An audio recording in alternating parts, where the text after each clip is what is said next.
Donc bonjour à tous et bienvenue à cet atelier qui porte aujourd'hui sur les baux.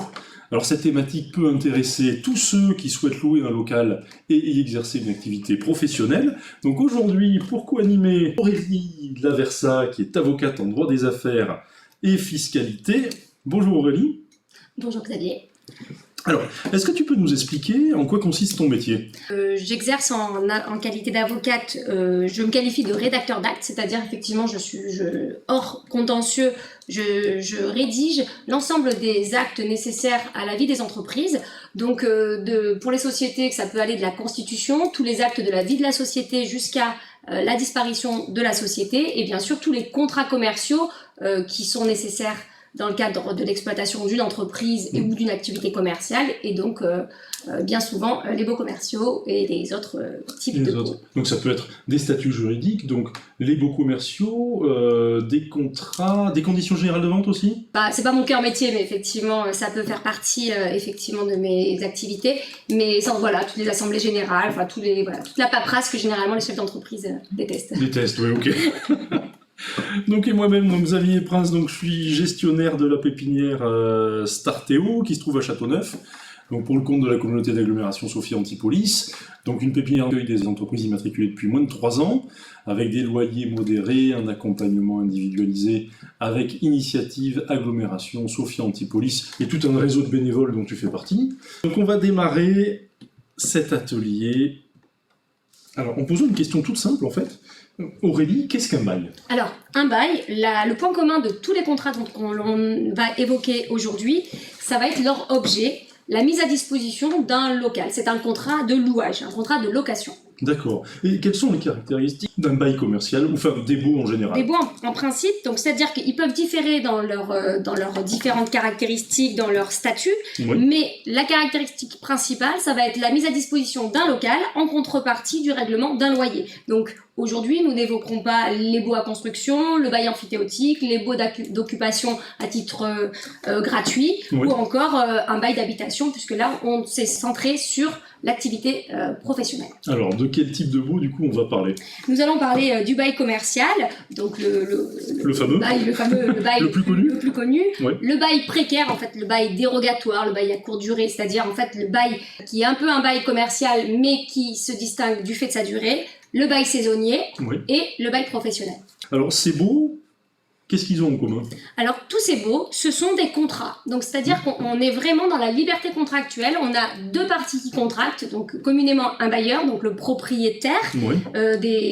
Du bien immobilier, et le locataire, le preneur, qui va prendre les biens en location. Ce qui va régir cette relation contractuelle, ça va être justement cette liberté contractuelle, le fait de pouvoir décider des modalités de mise à disposition de ce local. Mais il y a un mais, le fait qu'il y ait des statuts peuvent prévoir certaines dispositions impératives et des dispositions supplétives. Les dispositions impératives sont celles dont on ne peut pas déroger, même si effectivement dans la loi des parties, il est prévu quelque chose qui est contraire à l'ordre public. Alors, ça ne s'appliquera pas. Ça peut être quoi, par exemple? Alors donc il y a plein, là, par exemple, ça va être le principe par exemple du droit au renouvellement. Le droit au renouvellement dans un bail commercial, si vous prévoyez un bail sans droit au renouvellement, oui. Et bien effectivement ça sera réputé non écrit si on est dans le cadre du statut des baux commerciaux. Donc effectivement, c'est très important de savoir dans quel cadre on est, pour savoir quelles sont les dispositions impératives qui s'appliquent, et après savoir quelle est la marge de manœuvre effectivement de négociation, puisque comme on est quand même dans la liberté contractuelle, il y a des dispositions supplétives, ça veut dire des dispositions qui peuvent s'appliquer à défaut d'autres dispositions, mais que le contrat peut y déroger expressément.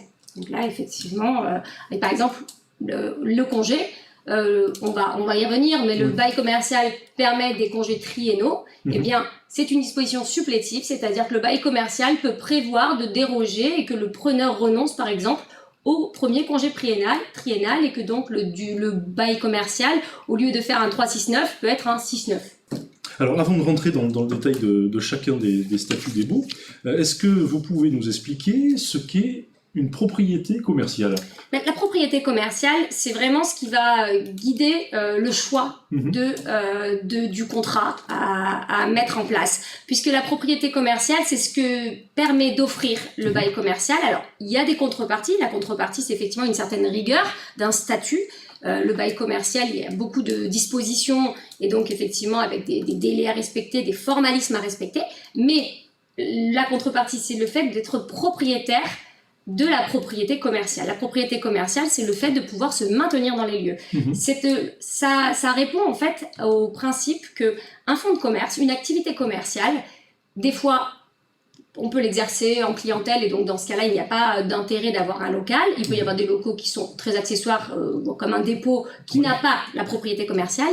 Et parfois, on a un magasin. Et on sait que le magasin, c'est un lieu de vente. C'est là où on considère qu'effectivement, le fonds de commerce et le bail commercial est une composante du fonds de commerce et c'est pour ça qu'il faut protéger, parce que protéger le bail commercial, c'est protéger le fonds de commerce et il n'est pas contesté que l'entrepreneur est propriétaire de son fonds de commerce. D'accord, donc qui peut revendre après. Exactement. Donc justement, c'est intéressant. Tout à fait. Ça permet effectivement de consolider les modalités d'exploitation parce qu'on considère que ce lieu d'exploitation est essentiel pour réaliser le chiffre d'affaires de l'activité.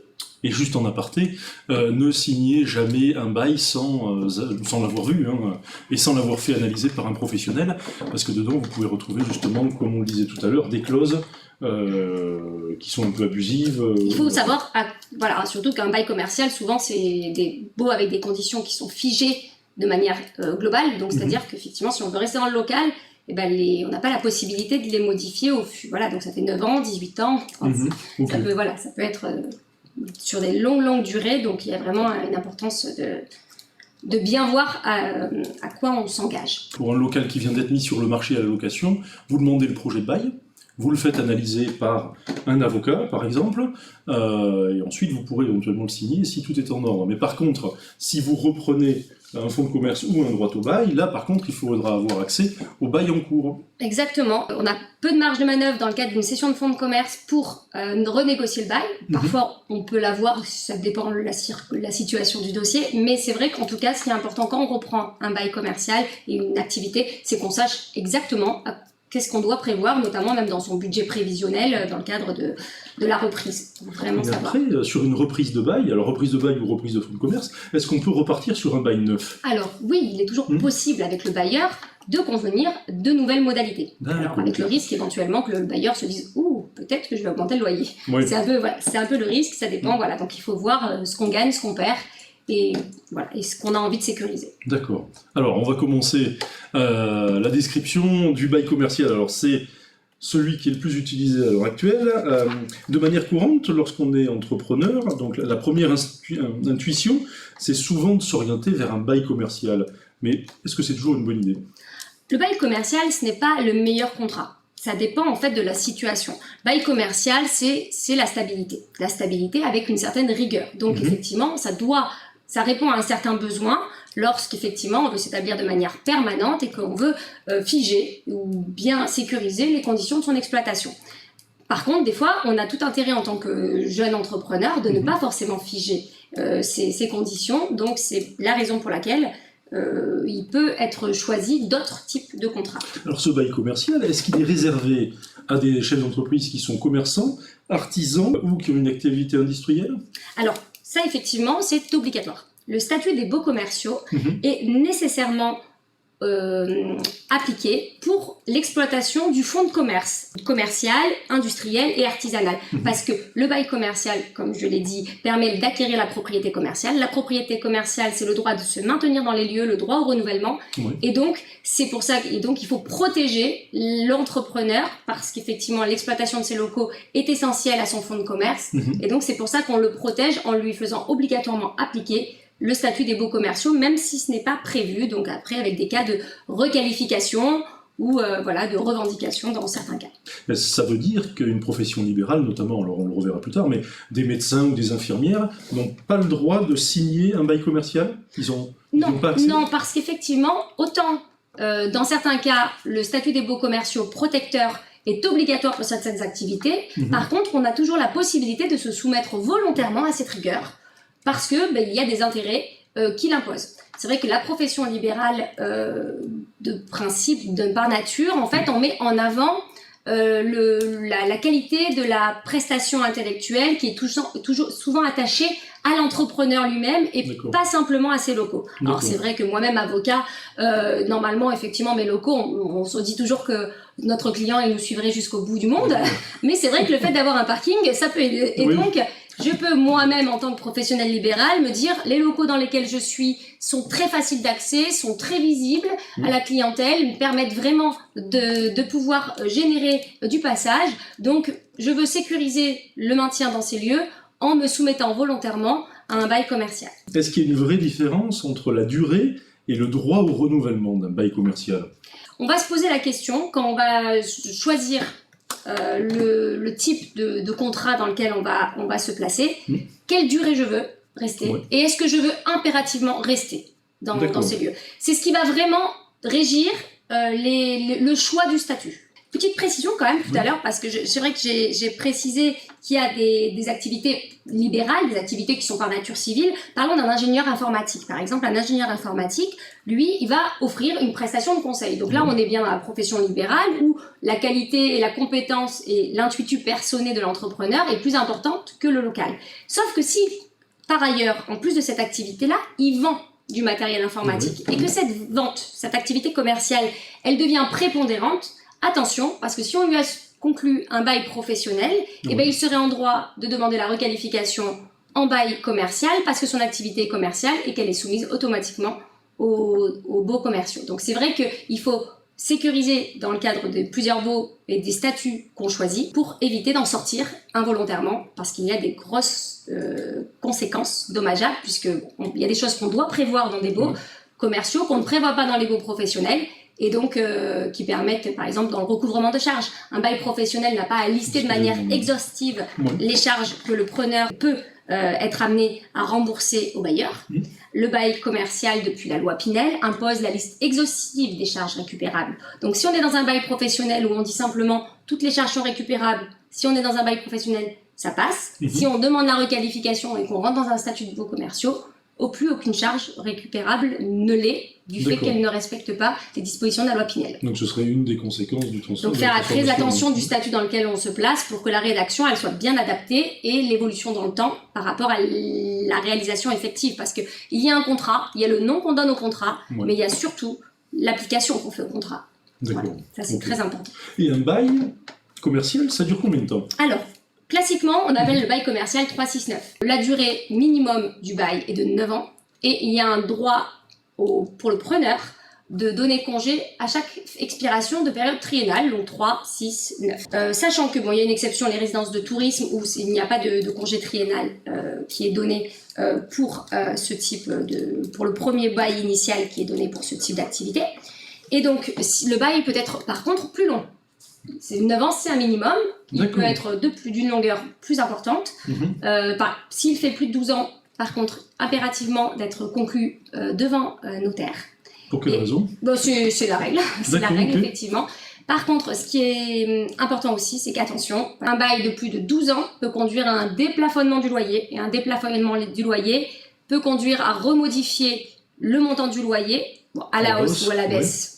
Dans les deux cas, et après du coup ça fait un risque qui peut être important vu l'évolution du marché immobilier, une augmentation importante avec une fixation d'un loyer à la valeur locative et donc ça modifie complètement l'économie du contrat. Il y a la modification des facteurs de commercialité aussi. Aussi, tout à fait. On l'a vu notamment à Nice quand ils ont refait toute la place Masséna, le prix des loyers a considérablement augmenté. Alors ça c'est un autre cas de déplafonnement de loyer. C'est un peu plus compliqué à obtenir parce que le facteur de commercialité effectivement, sauf des cas comme ça où effectivement ça a fait jurisprudence sur une certaine zone. Aujourd'hui l'arrivée d'un transport en commun de manière générale est un facteur de commercialité qui peut conduire à déplafonner le loyer. Mais après, effectivement, le déplacement du délai de 12 ans, c'est un déplafonnement automatique. Donc, il n'y a pas de débat sur est-ce qu'on est vraiment dans les facteurs de changement de commercialité. C'est pour ça que c'est vraiment la durée du bail. Il faut faire attention d'un bail qui se renouvelle parce qu'effectivement, le principe, comme je l'ai dit, c'est qu'effectivement, le bail par nature se renouvelle à l'issue du bail. Donc après, il y a une demande par le preneur, par le bailleur, d'une demande de renouvellement. il y a des délais très stricts. Il y a un moment pour le bailleur. Après, c'est terminé. Après, c'est un moment pour le preneur. Et puis après, c'est après l'expiration du bail. Le bail se poursuit de manière en tacite reconduction, c'est-à-dire qu'il est à durée indéterminée. Donc, on ne rentre pas dans un nouveau bail de 9 ans, sauf s'il y a une demande de congé pour renouvellement, une demande de renouvellement qui est formulée. Et alors, admettons, je suis un chef d'entreprise, je crée une activité de vente de vêtements, j'en suis à ma 2e année, l'activité ne marche pas pour X raisons. Est-ce que je peux, par contre, revendre mon bail, malgré la durée triennale qui m'engage, par exemple, envers le propriétaire? Il y a des possibilités de congés qui sont prévues pour le preneur avant la période triennale, mais c'est en lien avec l'invalidité ou le départ à la retraite. C'est là où ça nous permet, c'est une exception au congé triennal. De manière classique, sinon, il est soumis, et c'est la problématique. En quelque sorte, il faut bien un pendant par rapport à... C'est qu'effectivement, il y a une propriété commerciale, mais il y a aussi une petite sécurité aussi pour le bailleur, donc c'est 3 ans. Et normalement, on ne peut pas y déroger. Bien sûr, comme on est dans la liberté contractuelle, rien n'empêche qu'un accord avec le bailleur soit trouvé. Parce qu'effectivement, si la société ne va pas bien et qu'elle ne sera pas en mesure de payer un loyer, le bailleur bien averti peut avoir tout intérêt à accepter une résiliation anticipée, récupérer les clés de son local plutôt qu'une société, avoir un preneur qui part en liquidation judiciaire et qui le bloque, c'est très compliqué. Et après, effectivement, possibilité de vendre le fonds de commerce et possibilité de vendre le droit au bail. Le fonds de commerce, beaucoup plus simple, parce que de toute façon, le bailleur ne peut pas vraiment s'y opposer. Le bail commercial peut prévoir des modalités d'information du bailleur, mais clairement, comme c'est propre à la propriété commerciale, le bailleur ne peut pas vraiment s'y opposer, sauf problème de renouvellement, mais dans ce cas-là, c'est un autre débat, c'est-à-dire qu'en fait, il aurait pu très bien refuser le renouvellement, dans ce cas-là, il peut refuser la cession de fonds de commerce, et classiquement, on peut le vendre à n'importe quel moment, qu'il soit dans la première triennale, qu'il soit presque à la fin, ou même qu'il soit en tacite reconduction, parce que par nature, il a un droit au renouvellement. Donc il a le droit à se maintenir dans les lieux, même si on n'a pas de contrat qui le permet de le sécuriser. Et bien sûr, quand on est repreneur dans un tel cas, il faut être bien conseillé pour savoir si on a tout intérêt de renouveler de manière anticipée. Ça peut être le cas, et les banques, de manière de plus en plus, quand on est dans la dernière période triennale, préfèrent qu'on renouvelle par anticipation avec l'accord du bailleur pour justement repartir sur 9 ans et être sur des modalités de renouvellement, qu'il n'y ait pas de difficulté. Mais après, c'est pas indispensable, puisqu'effectivement, on a ce droit au renouvellement qui est attaché au statut. D'accord. Alors, est-ce que vous pourriez nous dire un petit peu la différence entre un droit au bail simple et un fonds de commerce? Le fonds de commerce, c'est je vends le droit au bail, voilà, qui est la propriété commerciale, je vends l'activité, c'est-à-dire la clientèle, éventuellement les contrats en cours, parce qu'effectivement j'ai déjà des contrats avec des fournisseurs, donc en fait on est vraiment sur une universalité je suis un repreneur, je rachète cette universalité et avec cette universalité, je peux moi-même exercer mon activité. Et est-ce qu'il y a l'outillage aussi qui est repris dedans? Oui, la plupart du temps il y a du matériel, il peut y avoir aussi à côté du stock, voilà, donc ça peut être, voilà, donc ça c'est pas dans le fonds de commerce, c'est plutôt parce que c'est un peu mouvant, mais effectivement, ça fait partie effectivement des éléments qui sont rachetés par le repreneur d'une activité de fonds de commerce. Souvent, on va partir sur un droit au bail parce qu'on ne veut pas faire la même activité. D'accord, voilà. Donc si un plombier veut vendre son fonds de commerce, l'intérêt pour un autre plombier, il est évident puisqu'il va lui racheter la clientèle, etc. Par contre, si c'est un glacier qui veut s'installer à la place, il n'a aucun intérêt, en effet, à racheter la clientèle, puisque c'est pas la même. L'outillage, il ne va pas se servir de... Voilà, a priori, on n'aura pas besoin. Donc là, du coup, il faut repartir sur un droit au bail. Alors là, il y aura une cession de droit au bail. Alors là, c'est important, parce qu'effectivement, la cession de droit au bail, il n'y a pas de propriété commerciale attachée au droit au bail. Donc le droit au bail, déjà, ça, c'est également très important. C'est parce qu'on parle du droit au renouvellement, on a le fait que le locataire a le droit de se maintenir dans les lieux, le droit de demander le renouvellement du bail, mais encore faut-il qu'il respecte bien l'activité qui est prévue au bail, parce que si la destination du bail n'est pas celle qu'il exploite ou n'est pas celle qui est inscrite sur son cabis, il perd son droit au renouvellement. Donc ça, c'est important d'être conforme aux dispositions du bail et aussi, par exemple, respecter de manière générale les conditions du bail. Si, par exemple, il a fait des travaux qui n'étaient pas autorisés, ça peut faire perdre le droit au renouvellement. Dans le cadre d'une cession de droit au bail, la plupart des baux demandent effectivement l'agrément du nouveau locataire. Pourquoi? Parce que même si vous avez un bail tout commerce qui permet d'exercer n'importe quelle activité, on considère que le propriétaire des locaux a un droit de regard sur l'activité qui va être exercée dans son local. C'est souvent aménagé comme ça. On demande d'agréer l'activité et on demande d'agréer également le nouveau repreneur. Parce qu'effectivement, on veut voir les qualités financières et donc voilà, le droit au bail, vendre un droit au bail est beaucoup plus compliqué que de vendre un fonds de commerce, puisque le bailleur a véritablement un droit de regard. Donc on a vu là que le bail commercial permettait aux locataires d'avoir la propriété commerciale, mais qu'est-ce que ça implique d'avoir cette propriété commerciale? Eh bien justement, c'est le fait de pouvoir vendre son fonds de commerce. C'est-à-dire qu'aujourd'hui, un professionnel qui a un bail commercial et donc la propriété commerciale qui est un élément de son fonds de commerce peut revendre à n'importe quel repreneur de son activité et le bailleur ne peut pas s'y opposer. Sous réserve bien sûr qu'il ait payé ses loyers, qu'il n'est pas méconnu aux dispositions du bail. Ce qui est important souvent, et ça c'est de plus en plus courant, c'est la solidarité qui peut exister entre le vendeur d'un fonds de commerce et l'acquéreur du fonds de commerce. Pourquoi?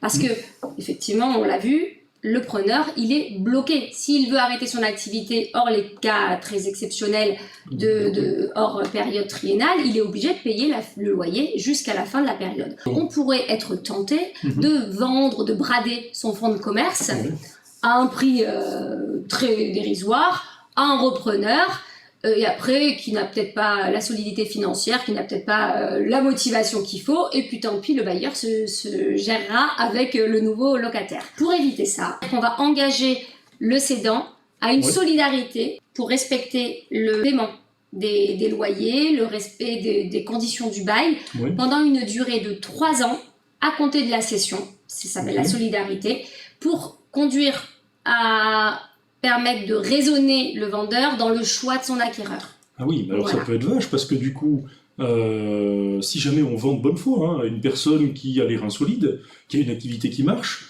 malheureusement, dans sa vie familiale ou dans sa vie commerciale, il a un pépin X ou Y qui n'est pas de son fait.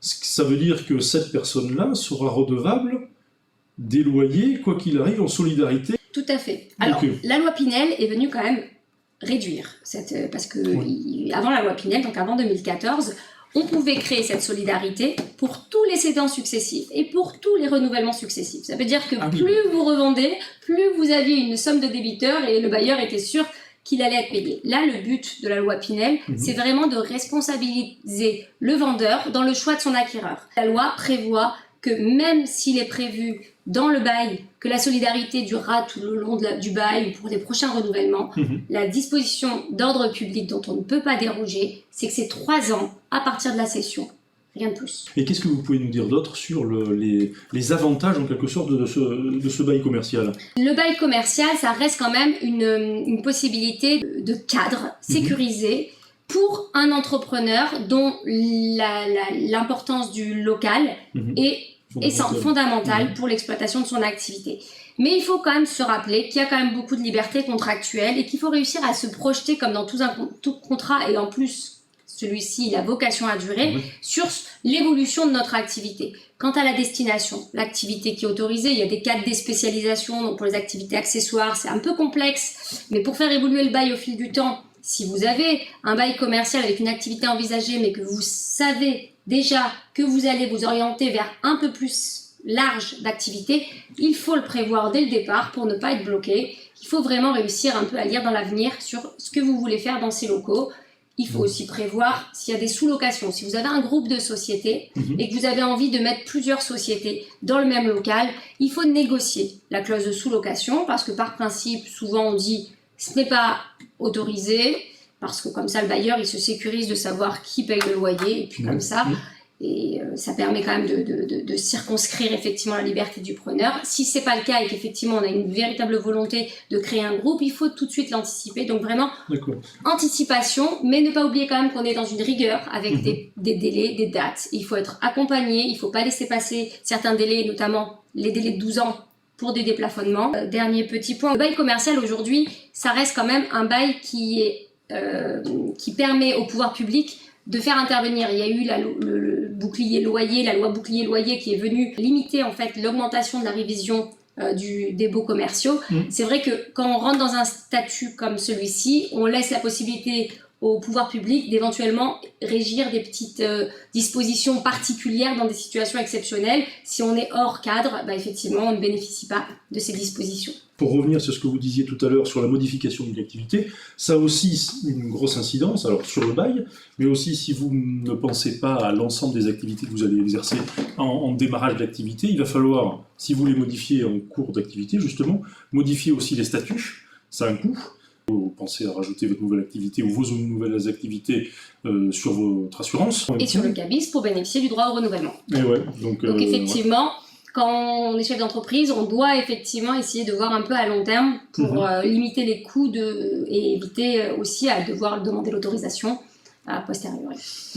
Et alors pour conclure sur ce type de contrat, à quel moment le preneur a intérêt à partir sur un bail commercial plutôt que sur un bail précaire par exemple? Comme on l'a vu, l'important, ce qui doit diriger le choix du preneur malgré éventuellement les difficultés, parce que c'est vrai que je suis en train de me rendre compte qu'on a parlé du congé du preneur, mais le congé du bailleur est limité forcément. Il a la possibilité de donner un congé pour vendre, un congé pour démolition ou pour construction importante, et encore à la fin de la période des 9 ans, à la fin du terme du contrat. Est-ce que le locataire, si jamais mon propriétaire veut vendre, est-ce que le locataire est prioritaire sur la vente? Tout à fait. Il y a un droit de préemption qui est d'ordre public et qui doit être impérativement respecté.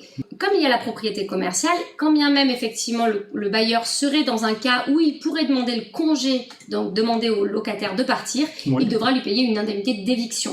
Globalement, ça peut être une indemnité de déplacement en fonction du fonds de commerce, mais l'indemnité d'éviction, c'est le principe de dire ce local est tellement important pour moi que c'est un élément de mon fonds de commerce. Et si vous me l'enlevez, je n'ai plus de fonds de commerce. Donc l'indemnité d'éviction peut être la valeur du fonds de commerce. Éventuellement la valeur, si on trouve un autre local, des aménagements de ce nouveau local, du déplacement du fonds, et éventuellement, donc il y a tout donc c'est des procédures particulières. Donc on est vraiment dans la sécurité parce que le bailleur qui veut et à terme peut-être récupérer son local ne doit pas s'insérer dans un bail commercial et ne doit pas choisir une activité dont le statut est obligatoirement bail commercial, ou peut-être s'orienter vers le bail précaire, et on en parlera très bientôt. Juste après, du coup. Voilà. Mais effectivement, c'est aussi parce que l'indemnité d'éviction peut véritablement être très coûteuse, et donc c'est une vraie sécurité pour le locataire qui veut rester dans ce local, sachant qu'il peut quand même en partir à moindre frais lui, mais sous réserve de respecter les délais. Bon, comme on l'a vu, c'est quand même assez complexe comme contrat. Alors maintenant, on va passer au bail précaire. Alors, qui peut bénéficier de ce bail précaire? Eh bien, tout le monde peut bénéficier de ce bail précaire, puisque comme on l'a vu, c'est comme un bail commercial, mais avec une durée différente, donc qui permet de déroger au statut des baux commerciaux. Donc, ça peut être toutes les activités commerciales, industrielles et artisanales qui, par nature, devraient bénéficier des statuts de baux commerciaux, mais qu'ils décident de manière expresse et non ambiguë, donc là aussi la rédaction est très importante, de ne pas se soumettre au statut des baux commerciaux. Et éventuellement, bien sûr, toutes les personnes ou toutes les activités qui, par nature, n'auraient pas bénéficié du statut de baux commerciaux, mais qui ont envie de souscrire à un bail dérogatoire précaire. Et quelle est sa durée? Donc en fait, c'est un bail à laisser. Donc la durée aujourd'hui, elle est de 36 mois maximum. Alors attention, c'est très important. Pourquoi? Parce que 36 mois, c'est véritablement la durée maximum. Il peut y avoir différents baux successifs, mais le cumul de ces durées ne doivent jamais dépasser 36 mois, parce que sinon, il y a reconnaissance des statuts des baux commerciaux. Donc le bailleur, généralement, en pratique, vous allez voir souvent des baux à 35 mois. Parce qu'il veut se laisser une petite marge de manœuvre pour sommer le preneur de déguerpir. Donc véritablement, il ne doit pas laisser se maintenir le locataire dans les lieux, sinon il y a reconnaissance d'un bail commercial. Et donc le bailleur, le preneur aussi a tout intérêt à respecter le terme du bail précaire s'il ne veut pas être engagé pour une nouvelle période de 3 ans. Et alors quelles sont les conditions de résiliation? C'est des durées fermes, c'est un bail, souvent le bail précaire ont des durées, donc ça peut être 12 mois, 24 mois ou ça peut aller jusqu'à 36 mois. Mais clairement, là il y a une vraie faculté de négociation dans un bail précaire, surtout en fonction de qui c'est qui veut le bail précaire. Ça peut être le preneur qui veut un bail précaire parce qu'effectivement il lance son entreprise, il ne connaît pas ce local, il ne connaît pas s'il y a du passage, et il a envie de tester. Donc effectivement, le bailleur qui lui peut-être envisageait un bail commercial accepte un bail précaire le temps pour que l'engagement du preneur soit limité. Par contre, ça, au niveau des banques, ça peut poser problème. Puisque ça, si vous partez sur un bail précaire de 35 mois, allez, on admet, la banque, elle, si elle vous finance sur 5 ans, ça va lui poser un problème. Est-ce qu'un bail précaire peut avoir une clause dans laquelle il est stipulé que au bout de 35 mois, il est transformé automatiquement en bail commercial? Alors, ça existe ou pas? Bon, clairement, les banques, elles ne vont pas financer s'il y a un bail précaire. Donc, autant conclure un bail commercial avec une première période de congé triennal. Si l'activité ne devait pas marcher, il le résilierait au moment de la première possibilité de congé triennal. C'est clairement le choix qui devra être opéré si c'est un test. Là, on est vraiment sur quelque chose de sans financement. On est une activité, on a un local on a envie de tester. Après, des fois, c'est le bailleur qui, justement, n'a pas envie d'être bloqué avec un locataire et qui, lui, va avoir cette pratique-là de n'accepter que des baux dérogatoires. Et donc là, généralement, quand les bailleurs veulent ça, ils sont au courant des dates, ils font très attention de ne pas laisser maintenir les locataires, donc ne rêvez pas, si vous voulez vraiment ce local et vous dites peut-être que je vais me maintenir dans les lieux, ça sera pas possible parce que généralement c'est très rare que voilà, c'est une pratique qui peut se faire parce qu'effectivement un bailleur a envie de pouvoir modifier le montant du loyer, peut avoir parce qu'il y a une forte attractivité par exemple par rapport à son local. Mais alors ce qui veut dire que là le locataire ne crée pas de fonds commercial qu'il pourra ensuite revendre? Non, effectivement. Ah oui, donc ça peut clairement un bail précaire ne se vend pas. Et là, quelles sont les autres différences par rapport au bail commercial qu'on a vu juste avant? Eh bien concrètement, il n'y en a pas vraiment. Parce que, mis à part véritablement la durée, ensuite c'est de la liberté contractuelle, on n'est pas dans la rigueur du statut des baux commerciaux, on est dans un contrat de bail qui va s'appliquer pour une durée limitée, donc il n'y a pas véritablement de dispositions qui viennent, il n'y a pas vraiment besoin de protéger une relation contractuelle qui a vocation à s'éterniser, donc il y a une liberté véritable. Est-ce que vous pouvez nous rappeler, pour résumer, les avantages et les inconvénients de signer ce type de bail? Eh bien, ça peut être une première étape avant un bail commercial, donc ça peut être tout à fait envisageable. Ça peut être une volonté du preneur aussi de se dire j'ai envie de tester ce local. Alors maintenant, on va passer au bail saisonnier. Alors ce bail saisonnier, quelle différence avec un bail précaire? Alors le bail saisonnier, c'est attaché non pas à une durée globale, mais à une saison. La saison, c'est l'activité qui est par nature saisonnière, c'est-à-dire effectivement qu'elle va donc se dérouler sur une période de l'année, ça peut être estivale, ça peut être hivernale. Alors les pouvoirs publics souvent ils associent cette durée à une durée maximale de 6 mois, mais c'est beaucoup plus compliqué que ça. C'est qu'en fait l'activité commerciale, l'activité saisonnière, elle doit être générée par une affluence de clientèle. Donc souvent, par exemple, pour reprendre votre exemple des restaurateurs saisonniers, on est sur des baux qui vont de avril jusqu'à septembre, fin septembre, par exemple. Voilà. Il y a une obligation pour le propriétaire de relouer l'année d'après sous les mêmes conditions à ce même saisonnier? Non, alors sauf conditions particulières prévu dans le bail saisonnier qui serait en fait le bail saisonnier, on est dans le code civil après, on est vraiment dans quelque chose qui est la liberté contractuelle sur les modalités. Attention, effectivement, si on se place sur le terrain du bail saisonnier, bien vérifier qu'on n'est pas dans le cadre des statuts baux commerciaux, parce que sinon requalification automatique de ce bail saisonnier, même si on l'a appelé bail saisonnier, si derrière il y a des éléments qui tendraient à considérer que l'activité n'est pas saisonnière par exemple, ou qu'il y a un maintien d'exploitation dans les lieux pour une période, sachant que, comme je le disais tout à l'heure, le bail commercial peut avoir une exploitation saisonnière, donc ça c'est reconnu, c'est-à-dire qu'effectivement le principe du bail commercial, le bailleur doit, comme on a la propriété commerciale elle doit vivre. Si elle ne vit pas, s'il n'y a pas d'exploitation commerciale, elle meurt. Voilà, un fonds de commerce qui n'est pas exploité meurt. Donc clairement, le pendant, c'est que le preneur est obligé d'exploiter. Et donc, l'exploitation, elle n'est pas forcément continue parce que la jurisprudence reconnaît que si effectivement on est dans une activité saisonnière, mais qu'effectivement il y a un bail commercial, on peut avoir une activité qui se réduit, voire qui s'arrête de manière importante. Mais l'important, si on le sait, c'est de toujours sécuriser par le biais de la rédaction contractuelle, ce qui permet d'être transparent avec son co-contractant et d'être sûr qu'il n'y aura pas de difficulté. Ouais, donc là, l'intérêt pour le preneur, il est multiple, du coup. Il paye le loyer que pendant un temps défini. Si ça marche pas, il peut s'en aller.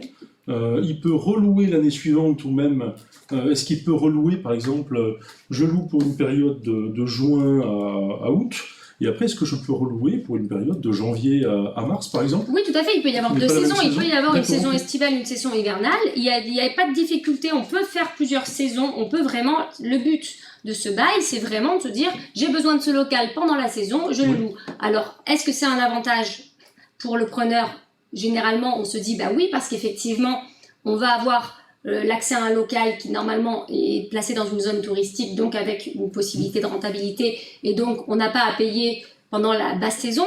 Risque, on n'a pas le droit de se maintenir dans les lieux, donc si on crée des habitudes et si un jour, et ben effectivement le bailleur trouve un nouveau preneur, et ben effectivement il n'y aura pas de droit à renouveler pour la prochaine saison. Ça c'est la difficulté principale. Et ça peut être aussi les conditions financières, parce que clairement les conditions financières d'un bail saisonnier ne sont pas les mêmes des autres baux. Le bailleur sait qu'il dispose d'un local qui est véritablement bien placé pour la saison. Donc généralement on va vous demander de payer l'intégralité des loyers en début de saison, ce qui peut être souvent le cas quand même. Et je crois qu'on l'a pas vu, on l'a pas évoqué, mais la durée maximum de cette location, elle est de combien de mois? Un mois, durée de la saison? Oui, de la saison. Alors, je disais que les pouvoirs publics, souvent, ils l'envisagent de manière globale en disant 6 mois, mais que la jurisprudence, elle va être un petit peu plus souple. Il faut vraiment qu'elle soit accolée à une activité saisonnière. Donc, si on peut justifier qu'il y a une affluence touristique, voilà. Mais par contre, il faut une durée ferme. On ne peut pas se permettre de dire au début de saison, fin de saison. Oui, c'est trop vague. Ouais, c'est beaucoup trop vague.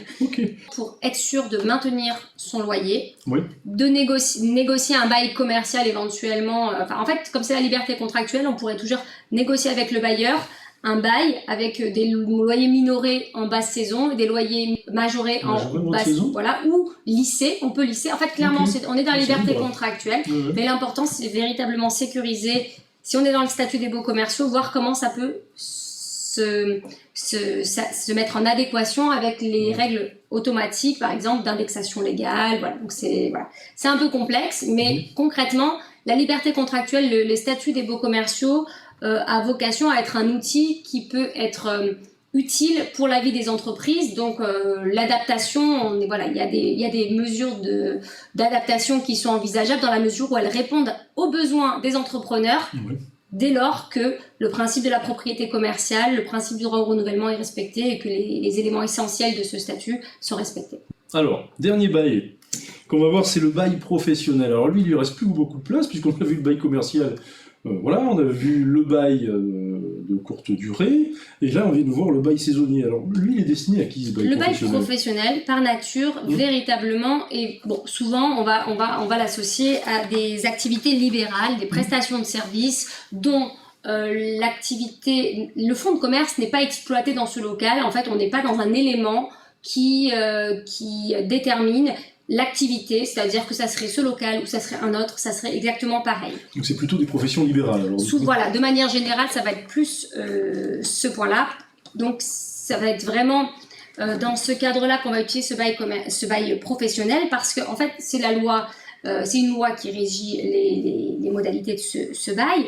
Il n'y a pas grand-chose dans ces modalités, à l'exception justement de la durée. La durée, elle est de 6 ans. D'accord. Elle est de 6 ans, mais renouvelable aussi? Non, enfin renouvelable.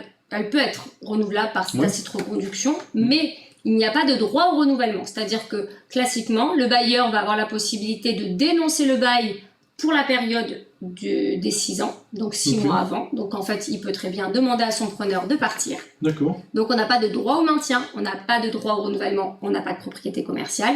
C'est véritablement une souplesse pour le bailleur qui sait qu'à un moment donné, il veut récupérer son local. Mais encore faut-il qu'il le donne à une activité qui n'impose pas le statut obligatoire des baux commerciaux. Ça peut être un vrai avantage pour le preneur qui effectivement considère que son local est quelque chose de très accessoire, parce qu'il a la possibilité de dénoncer le contrat à tout moment, quelles que soient les dates, et donc sous réserve d'un préavis de 6 mois. Donc par exemple, ça va être à privilégier si si la personne, le professionnel libéral par exemple, envisage l'achat de locaux. Voilà, ça permet d'avoir une souplesse. Et il peut y avoir une révision du loyer, comme pour un bail commercial, où il y a une révision, je crois, qui est triennale, c'est ça? Alors la révision triennale, c'est la révision légale. C'est-à-dire qu'en fait, elle s'impose d'ordre public parce qu'effectivement, c'est prévu par les textes, même si c'est pas forcément prévu, même si tous les baux aujourd'hui le prévoient. Classiquement, on va, par usage, il est très courant que la révision du loyer soit annuelle, donc sur la base d'un indice. Alors, initialement, c'était l'indice sur le coût de la construction. La loi Pinel, pour la révision légale, impose maintenant que ce soit l'indice des loyers commerciaux. De manière générale, maintenant, c'est l'indice que nous utilisons même pour la révision contractuelle, c'est-à-dire qui se fait tous les ans à la date d'anniversaire, ou éventuellement l'ILAT, les activités tertiaires, plus pour les baux professionnels ou les activités tertiaires.